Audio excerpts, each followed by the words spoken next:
Assalamu alaikum wa rahmatullah. Azoul, bonsoir. Merci de nous rejoindre pour cette émission spéciale qui se justifie de par l'actualité. La une de l'actualité ces jours-ci dans le monde arabe n'est autre que la célébration du 32e sommet des pays de la Ligue arabe à Jeddah.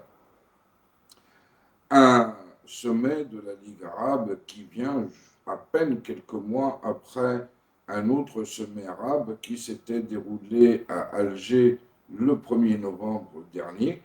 Le sommet d'Alger se voulait rassembleur, il ne l'a pas été. Celui-ci de Jeddah, qui se déroule des 19 et 20, se veut lui aussi rassembleur et semble vouloir s'en donner les moyens.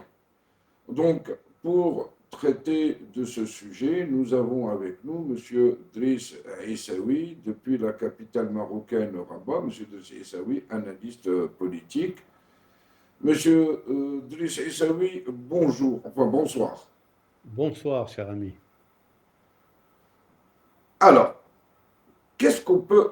On va essayer de voir un petit peu qu'est-ce qu'on peut attendre de ce sommet arabe.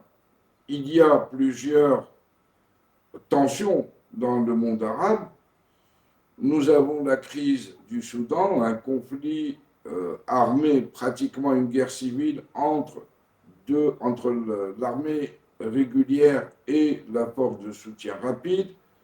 Nous avons la situation au Yémen qui perdure depuis quelques années. Apparemment, ça semble trouver une voie de solution en Syrie avec la réintégration de la Syrie dans le giron des pays arabes. Il y a la crise entre le Maroc et l'Algérie, la situation de la Tunisie, l'éternel dossier israélo-palestinien. Est-ce que ce n'est pas trop d'attente pour un seul sommet? Je pense que leur sommet ne va pas démériter, mais ce ne sera pas la grande réussite, disons, du Cénacle arabe. Alors là il y a plusieurs sujets, plusieurs aspects que vous touchez. D'abord, il y a un pragmatisme arabe qui semble se développer, puisque le prince héritier d'Arabie saoudite semble aujourd'hui avoir un projet stratégique économique dans lequel, justement, il veut faire le distinguo entre les relations économiques entre les pays et les relations politiques, et privilégier l'économique sur le politique pour essayer d'avoir une zone économique arabe unie. Donc il y a un certain pragmatisme. Maintenant, il y a un autre point, c'est que concernant le Maroc et l'Algérie, l'Arabie saoudite, à plusieurs reprises, a fait des offres de médiation à l'Algérie qui ont été refusées. Or, il semble cette fois-ci que l'Arabie saoudite insiste encore une fois de plus et insiste fortement sur l'Algérie pour essayer d'asseoir à la même table durant ce sommet l'Algérie et le Maroc. On sait qu'il y a des pressions, c'est confirmé, mais est-ce que ça peut mener quelque part? Ça ne mènera nulle part, parce que les Algériens, ils sont convaincus, décidés à ne pas mettre la main avec la main des Marocains.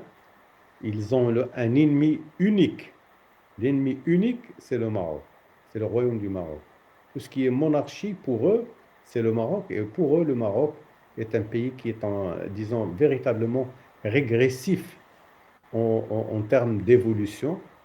Et je pense qu'actuellement, même la France est en train de jouer avec des choses qui touchent à disons, à la stabilité du royaume du Maroc, en s'alliant avec Emmanuel Macron, le président de la République française, qui, on oublie souvent, il représente la puissance colonisatrice qui a occupé l'Algérie pendant 132 ans.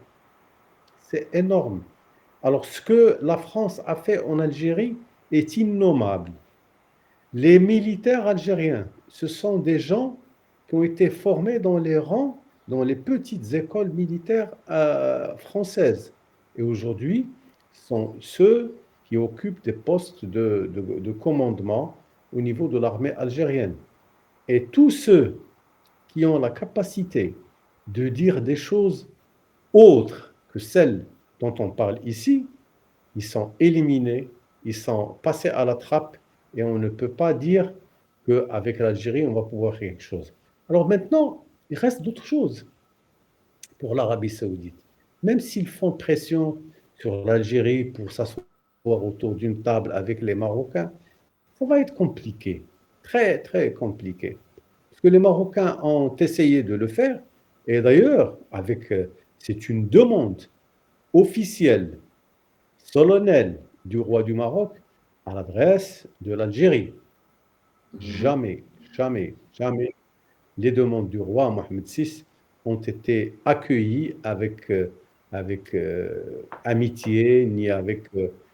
c'est-à-dire que c'est resté une lettre morte, mais au contraire, ça a permis aux Algériens de renforcer leurs troupes militaires sur les frontières, de renforcer tous les dispositifs qui sont capables de créer des problèmes aux voisins marocains.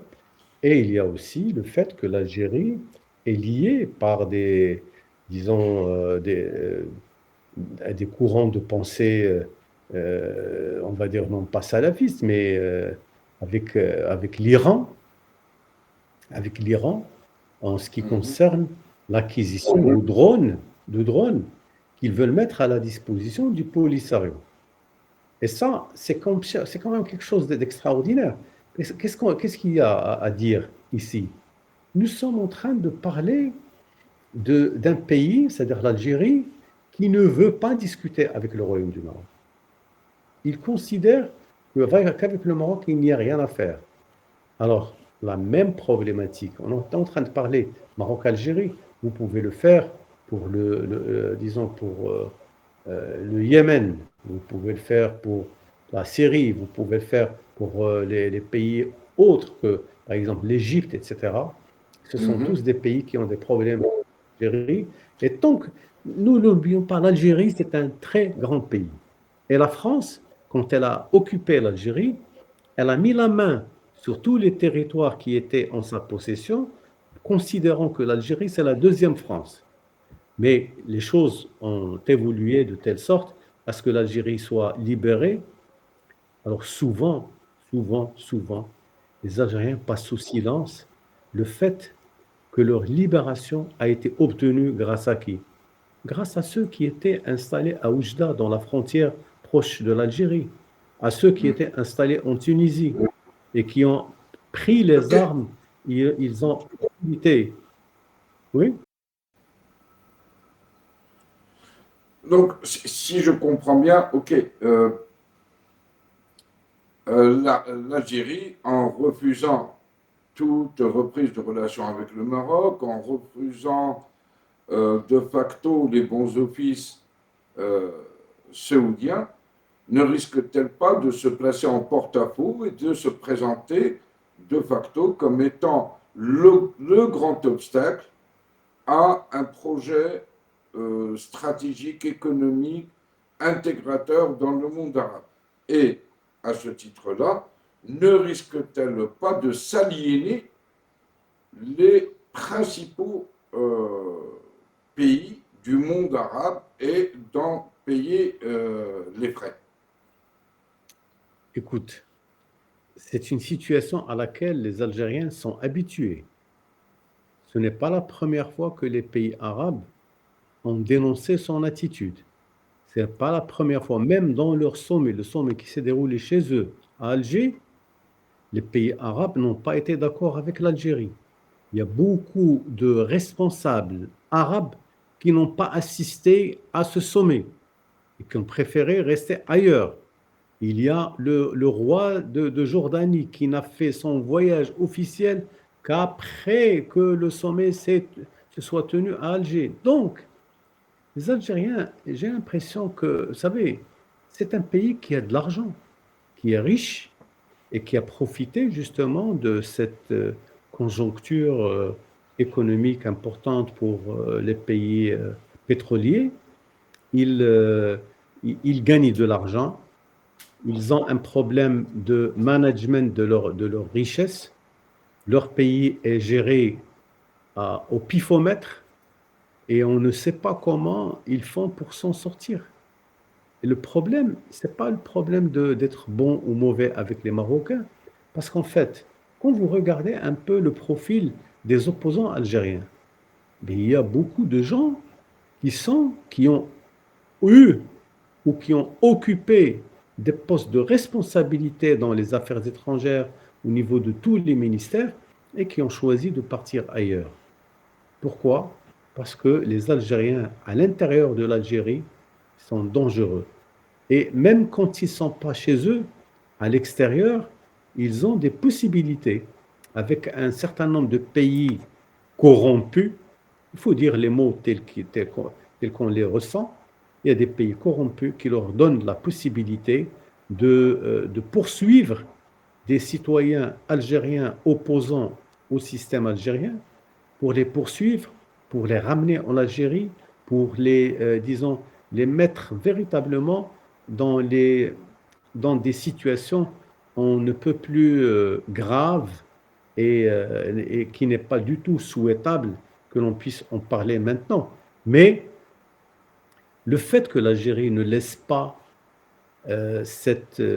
disons, cette décision ou cette initiative d'arriver, je pense que ça ne leur pose aucun problème pour l'instant, parce que eux, leur business, c'est d'être contre le royaume du Maroc. C'est ça le business le plus réussi, le plus rentable au niveau de l'Algérie. Monsieur Essaoui, merci beaucoup d'avoir répondu à nos questions et j'espère qu'on pourra en rediscuter de ce sujet du sommet arabe lors des prochains jours. Merci beaucoup.